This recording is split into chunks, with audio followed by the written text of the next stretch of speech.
A blind black boy hugged the furious bull. What happened next left the whole village crying. A warm, rust-colored haze hung in the late afternoon sky, casting long golden shadows over the dry earth of the village. The sun, swollen and slow-moving, sagged near the edge of the hills, painting everything it touched in amber. It was the hour of rest, when women rinsed the last of the day's dishes in tin basins, and barefoot children zigzagged between chickens, laughing through dust clouds. Old men sat in circles near the mango tree, smoking long pipes and trading the same stories in new voices. Among this rhythm of life walked a small boy, no more than 10, tapping a curved wooden cane against the earth. His name was Kofi, and though his eyes were a pale, cloudy gray, as if painted over with fog, he walked with quiet confidence. The cane had been carved by his late father, each line in the handle a prayer, each notch a memory. Where others looked, Kofi listened. Where others ran, he simply waited. The villagers liked Kofi. They offered him sweets, let him sit beneath the shade of the elder's hut, and even carried him during festivals so he could feel the drum beats in his chest. But their kindness came with whispers. "Poor boy," they said. "Can't see the drought, can't see the hunger. Maybe that's a blessing." They were wrong. Kofi saw everything, just not with his eyes. He could tell when someone was smiling by the way the air around them lifted. He heard when a marriage was failing by how footsteps avoided each other. He could sense when a storm was coming before the sky even turned. That day, Kofi had followed the narrow goat path out toward the open fields, guided only by sound. His feet were dusty. His shirt clung to his back with sweat, but he walked calmly, tapping and pausing, listening to the rustle of dry corn leaves and the faint bleating of goats in the distance. Then, he stopped. He tilted his head slightly, as though a voice had called to him. The wind shifted, carrying something strange, a heaviness, a tremble underneath the earth. Back in the village, a scream tore through the calm like a blade. Then another, then many. Kofi's face did not change. His ears tracked the sudden wave of panic. A child crying, crockery shattering, a woman yelling her husband's name. The distant thud-thud-thud of something heavy running over the cobbled ground. Then, snorting. A deep, enraged sound that did not belong to any man. The bull had broken loose. It was a creature of legend in the village, not because of its beauty, but because of the fear it inspired. A massive beast with hide as dark as storm clouds and horns like sharpened bone. The elders had traded half their grain 2 seasons ago to keep it, a sacred gift from a neighboring chief. But the villagers always kept their distance. They whispered that the bull was cursed, that it had tasted blood before. Today, it had escaped. It crashed through the market, tearing through stalls like they were paper. Kofi heard the wooden posts splintering. He smelled fresh fruit smashed against the dirt. He listened to the hooves pounding with no rhythm, no direction, just chaos. And still, he stood there on the edge of the fields. "Baba," he said softly into the wind, using the name he still whispered when he was afraid. But there was no fear in his voice now, just quiet understanding. Behind him, the wind picked up, brushing against his skin like a warning. But he didn't turn back. His fingers curled tightly around the cane. He took a slow breath. Somewhere deep in the village, the bull roared again. "That's not anger," Kofi murmured. "That's fear."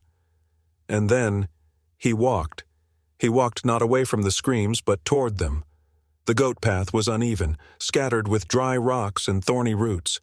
But Kofi didn't falter.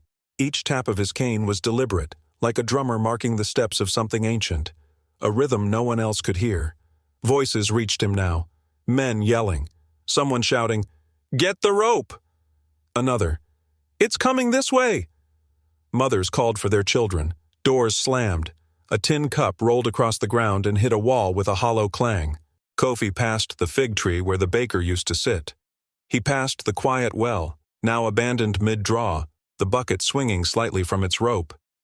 He didn't need a guide. The panic was map enough. As he neared the square, the air thickened. Heat, sweat, terror. He smelled blood, faint but real. He heard a man weeping. He stopped at the edge of the open space.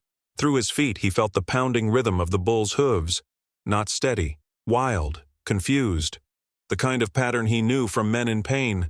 Then he heard the sound that made his body still, a whimper, not human, the bull. It was hurt. Kofi stepped into the square. Gasps erupted. Someone cried, "Get him out of there!" Another voice, his mother's, screamed his name. "Kofi!" He didn't flinch. He raised his chin, cloudy eyes staring into nothing. "Don't run," he said calmly to no one and everyone. The bull stormed into view. It was enormous, taller than any man. Its eyes glowed red in the fading light. Saliva dripped from its mouth. Its muscles twitched with rage and confusion. One horn was cracked at the tip. An old wound reopened. Its leg limped slightly. A torn cloth still hung from its flank, likely from the pen it had shredded to escape. The villagers huddled behind overturned carts and walls, watching this small blind boy step directly into death's shadow. But Kofi only walked forward, hands down, cane forgotten by his side. The bull froze. Its breath came in loud bursts, like a bellows. Its hooves scraped the ground, impatient. Kofi tilted his head again. "I hear you," he whispered. The bull lowered its head. A breeze moved through the square, carrying silence with it. Then the bull charged. His mother screamed. Someone dropped a basket in horror. But Kofi didn't move. He stood there, arms slightly open, face lifted as if to meet the wind head-on. The ground trembled. And then, just before impact, the screen cuts to black. A single heartbeat echoes in the silence. Cut to black. Bonus moral reflection. Sometimes the ones who see the most are those who were never blinded by fear or pride. It takes uncommon courage to walk into chaos with calm. And even a beast can hear the voice of someone who listens, not with eyes, but with the heart. Dust rose like smoke in the wake of the bull's rage. Wood snapped.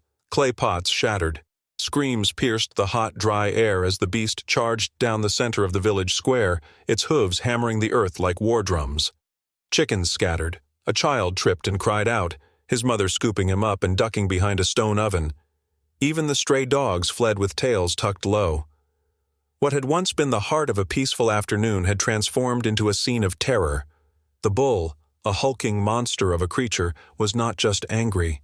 It was wild. Its black hide was slashed with old scars and fresh blood. Its massive horns gleamed beneath the lowering sun, curved like blades forged in fire. Foam frothed at its mouth. Its eyes, wide and bloodshot, darted from shadow to shadow, searching for something it couldn't name, trapped in a storm it couldn't escape. And the market had become a graveyard of fruit, baskets, and splintered dreams. Old Bakari, the butcher, usually fearless with a cleaver in one hand and a laugh in the other, took a thick rope and stepped into the chaos. His knees trembled, but his grip was firm. "I've wrangled goats twice my weight," he growled under his breath, looping the rope. "This beast ain't no different." He stepped forward, timing the arc, waiting for a clean shot. But the bull saw him. It twisted suddenly, far faster than an animal that size should, and with a violent whip of its horns, it struck Bakari square in the chest. His body flew 5 feet and landed hard in a broken fruit stall. A sickening crack followed. The villagers screamed. Someone yelled, "Bakari!" He didn't get up. "Shoot it!" came a desperate voice. Another echoed, "It's cursed! Put it down!" Hands reached for bows. Someone fumbled with a rusty rifle buried in a home nearby, but they paused. The elders, dressed in white linen, their faces drawn with years of drought, grief, and wisdom, stood on the platform near the shrine. One elder, a tall man with trembling lips, raised a hand. "It is sacred," he said hoarsely. "That bull is a gift from the Omani tribe. To kill it would dishonor the blood pact." Anger swelled in the crowd. "And what of our blood?" someone snapped.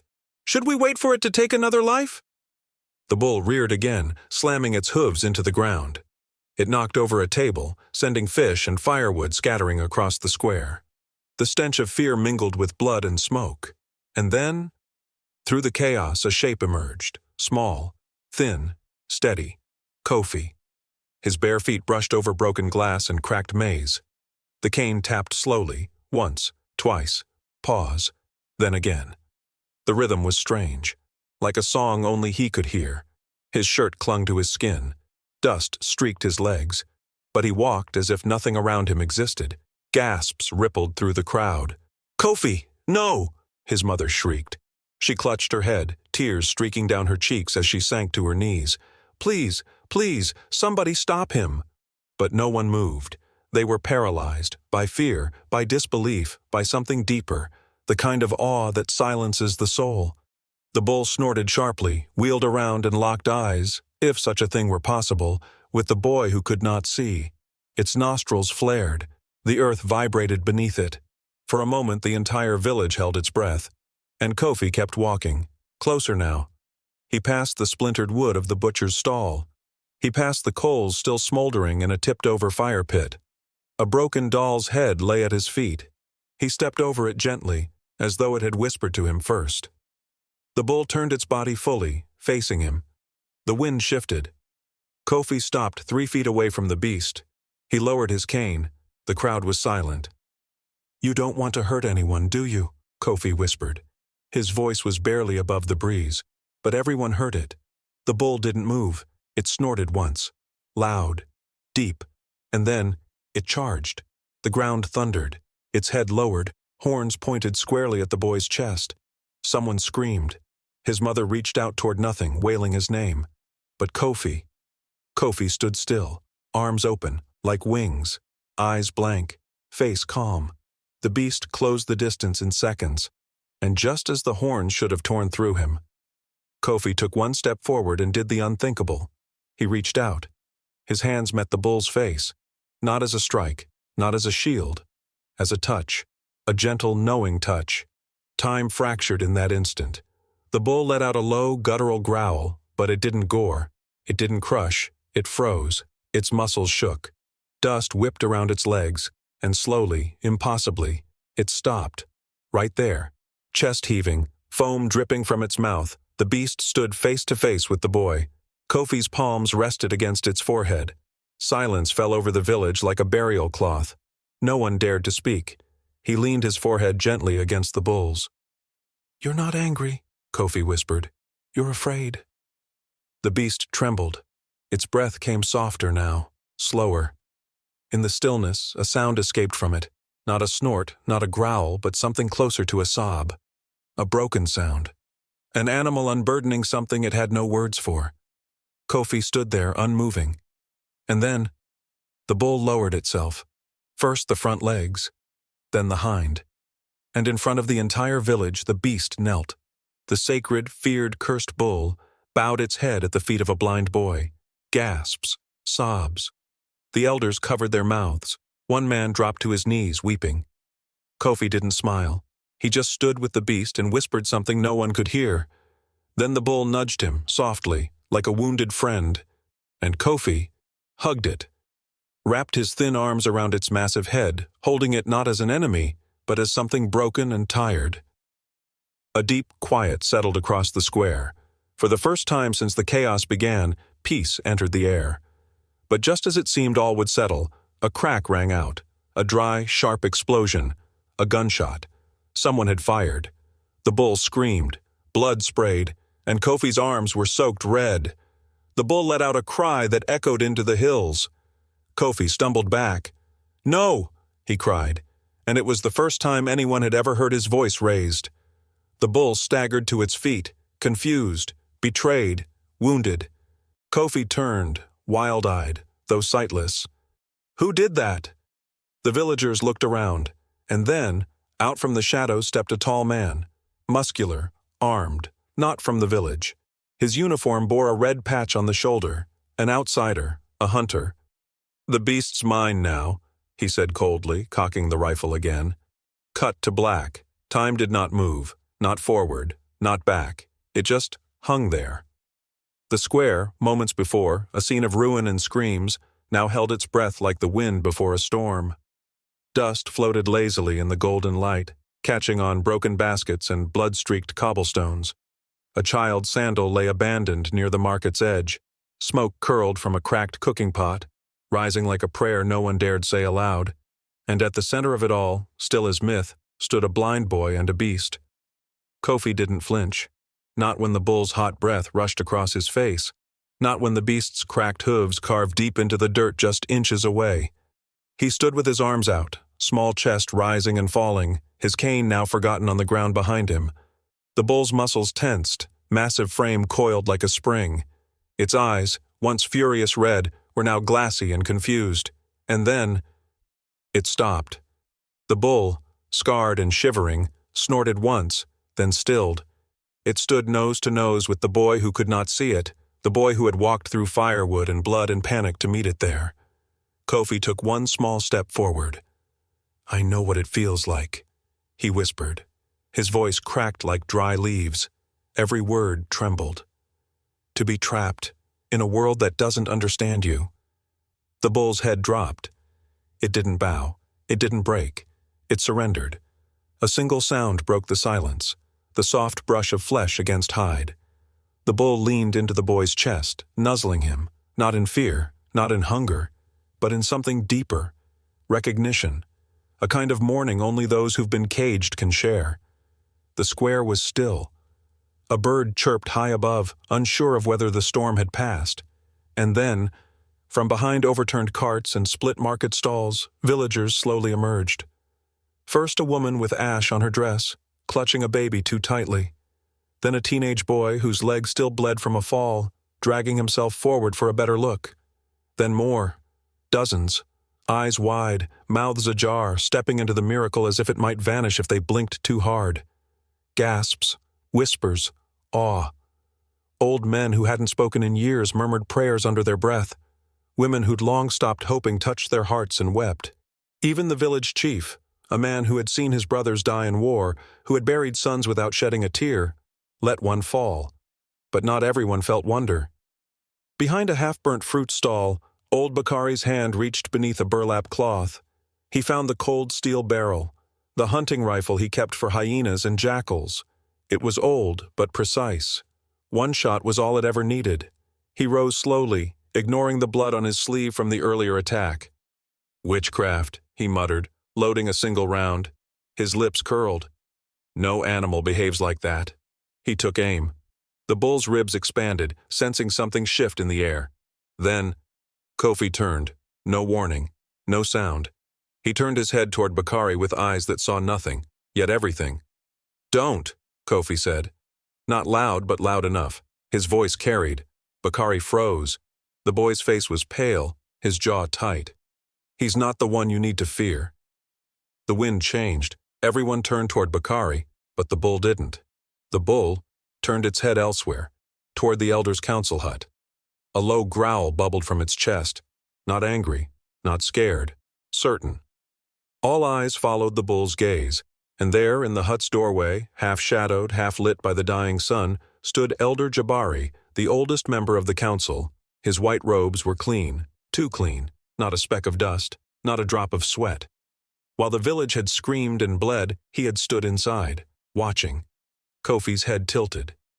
"You've been hiding," he whispered. Elder Jabari didn't move. A young boy whispered, "Why's the bull looking at him?" The crowd began to murmur. Old Bakari lowered the gun slightly, confused, suspicious. The bull took one step forward. Jabari's voice cut through the air. "Stay where you are." It wasn't shouted, but it wasn't a plea either. It was a command. Something about it made even the birds go silent. Kofi took a step forward too, slowly, deliberate. His feet left bloody prints in the dust. "You knew," he said, "didn't you?" Jabari's face twitched. Just once. The other elders looked at him now, uncertain. "What are you saying, child?" Jabari said. His voice was smooth as riverstone.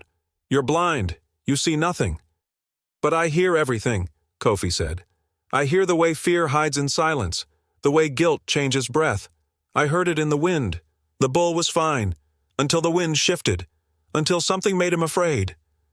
The villagers were listening now. "You cursed it," Kofi whispered. The words rang out like a stone against temple walls.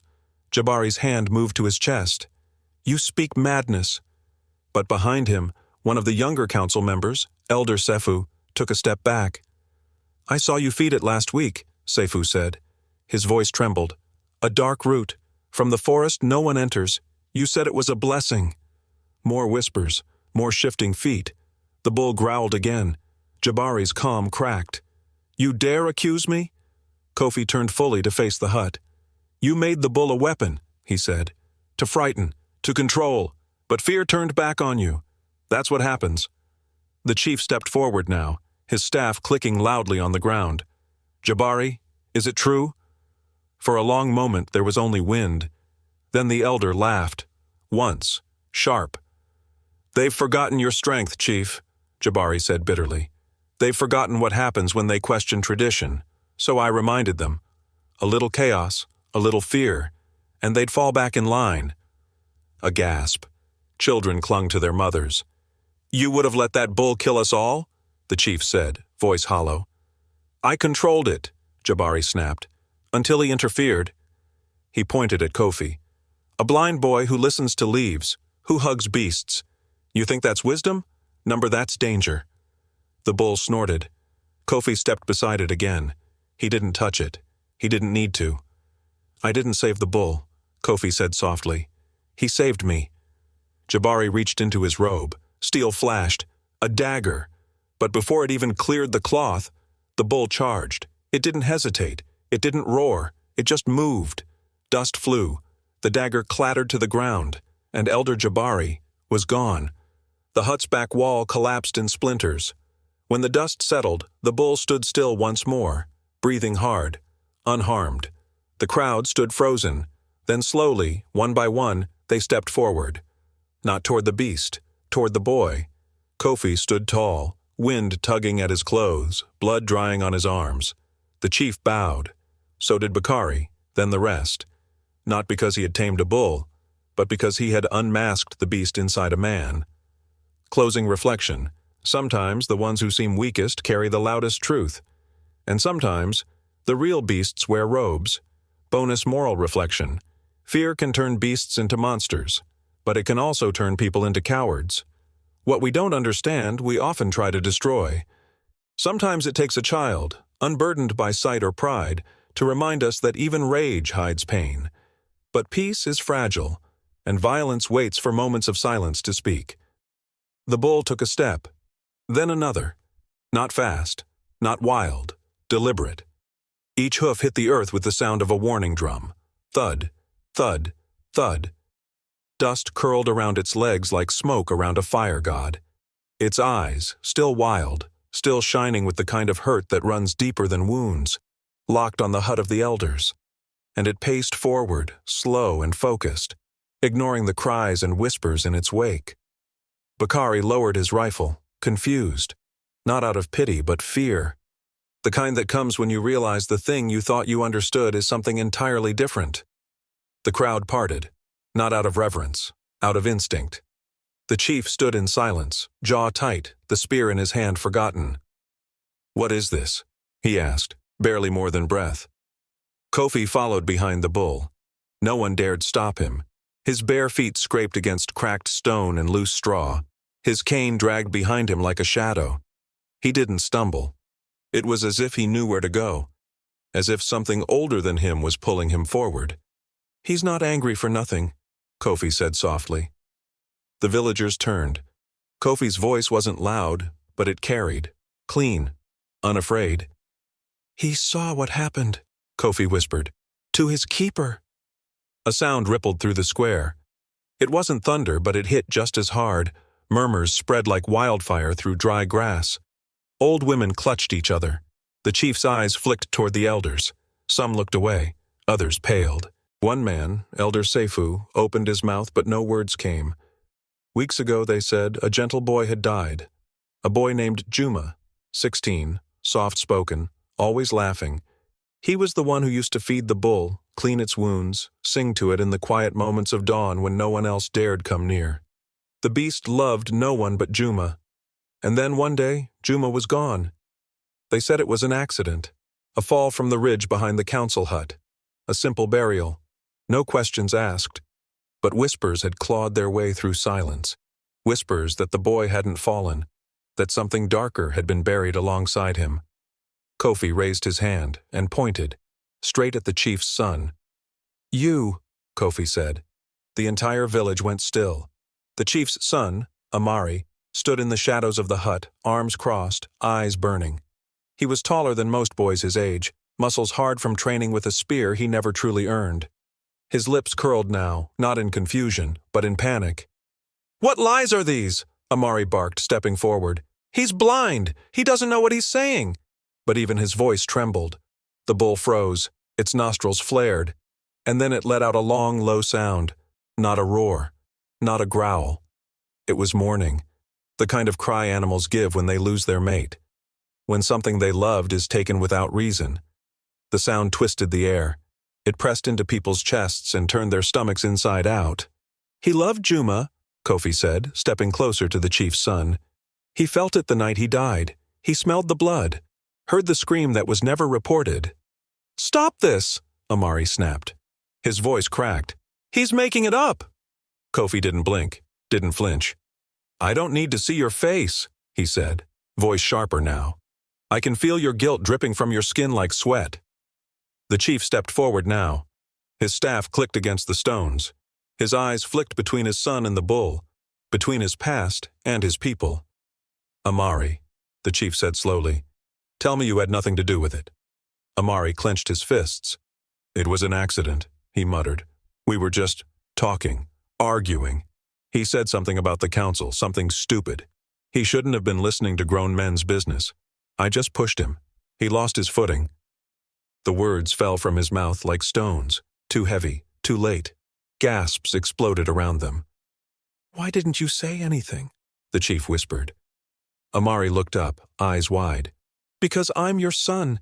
If I was cast out, who would lead after you?" The chief's heart shattered in his eyes. "You wanted a future built on silence?" the old man said, voice breaking. The bull stepped forward again, just one step. Amari stumbled back, tripping over his own pride. "Don't let it touch me," he shouted, raising a spear with trembling hands. "It's just an animal." But the villagers no longer looked at the bull with fear. They looked at him and saw the monster. The bull let out another sound, this one lower, quieter, like grief humming beneath breath. Then, tears welled in its eyes, real tears, thick, heavy, falling slowly down its scarred face and landing in the dust with a hiss. Kofi dropped to his knees beside it. One hand rested gently on the beast's flank. "This pain," he whispered. "It's not rage." The bull turned its head slightly toward him. "It's grief." The world held its breath. A young girl in the crowd, Juma's sister, began to sob. She covered her face, knees buckling as her mother caught her. "I knew it," the woman said between gasps. "I knew something was wrong." Bakari looked at the rifle in his hands. He set it down. The chief, taller now, though wearier, turned to the crowd. "There will be justice," he said, "for Juma, for the lies we swallowed, for the truth we buried." He turned to Amari, his own blood. "You will not inherit this village," he said. Amari said nothing. His face, once so proud, was ash. The bull backed away. Its eyes never left the boy who had shattered its world. Then, slowly, it turned, walking toward the outskirts of the village. Kofi stood. He didn't speak. He just followed, past the crowd, past the memories, past the whispers. The villagers didn't stop him. Some knelt. Others touched their foreheads to the ground. The boy who spoke to beasts had taught them something no elder had ever dared say aloud. That truth has weight, and grief has memory, and neither stays buried forever. Closing reflection. Sometimes animals mourn louder than men, and when they do, the earth listens.